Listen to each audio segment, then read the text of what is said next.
Smokey. Roll 'em.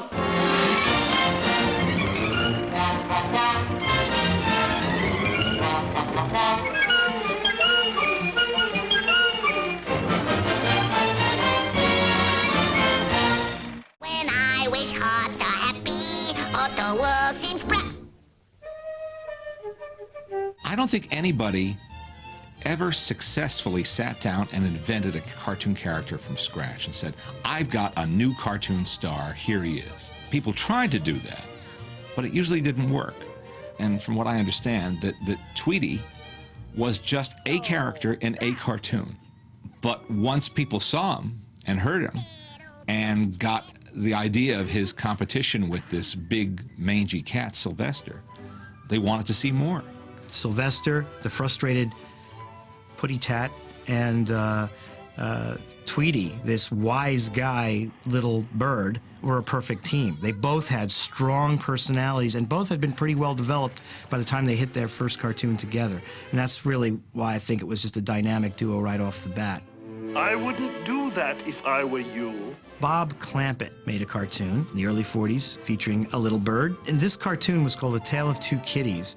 And the little bird was this little anemic baby bird, which was perfect for them. It wasn't even a big bird. It was this, the joke was that it was a little teeny weeny bird. My dad had the idea for Tweety Bird from a nude baby picture that his mother had had on the piano. And so there was something about this very vulnerable little bird that he really brought forth in Tweety. Freeling liked the character of Tweety and thought there was something to that cute, innocent character, and it might make a good character to play against Sylvester. Now talk about a character that was fully formed upon his first appearance. They came up with this great clown-like cat with the big red nose and this sloppy voice that Mel Blanc put on him. Fluffer and succotash. Tweety and Sylvester was easy for my dad. A little teeny bird.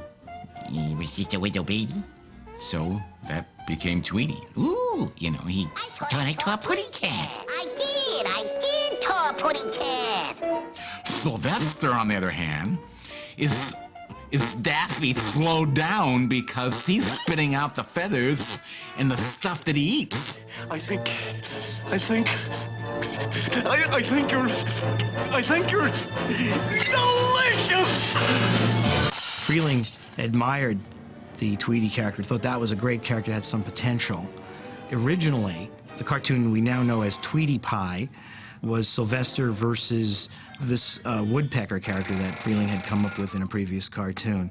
I had done a cartoon with Sylvester and a little woodpecker. You know, I don't want to use that woodpecker. I'll use that Tweety. Eddie Selzer, the producer, objected to using Tweety. Selzer came in and he made suggestions that nobody paid attention to. I said, I don't want to use the woodpecker, I'm going to use the Tweety. He said, no, you're not. So I said, well, okay, here's a pencil, and I just walked out. I said, you do it.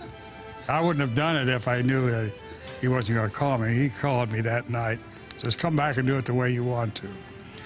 Ironically, I did it, and that won Academy Award. And Tweety Pie was the first Oscar that Warner Brothers won. Sylvester and Tweety, oh, it was great. I mean, it was just a typical cat after the bird. And then Granny being the one that would come between them. I'll teach you to molest helpless little birdies.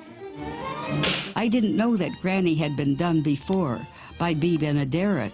I had never seen it before, so I thought Granny was a new character. So I invented this voice of Granny, and so Frizz didn't say anything. He loved it. I did Granny, and I'm still doing it this day and age, which is wonderful. When you two The great scene in there is a genius touch, is that when Sylvester is given a sleeping pill or something to put him to sleep, and all of a sudden you look over and you see the dog on a crutch coming toward the camera, and then Sylvester's eyes would slowly close, and then when they pop open, the dog is closer, and then they'd close, and he'd be closer, and all of a sudden the last time he closes, you know that you hit him in the foot with the club. The chase aspect of many of these cartoons is primary. You know, you have to have a smaller character being chased by a larger character.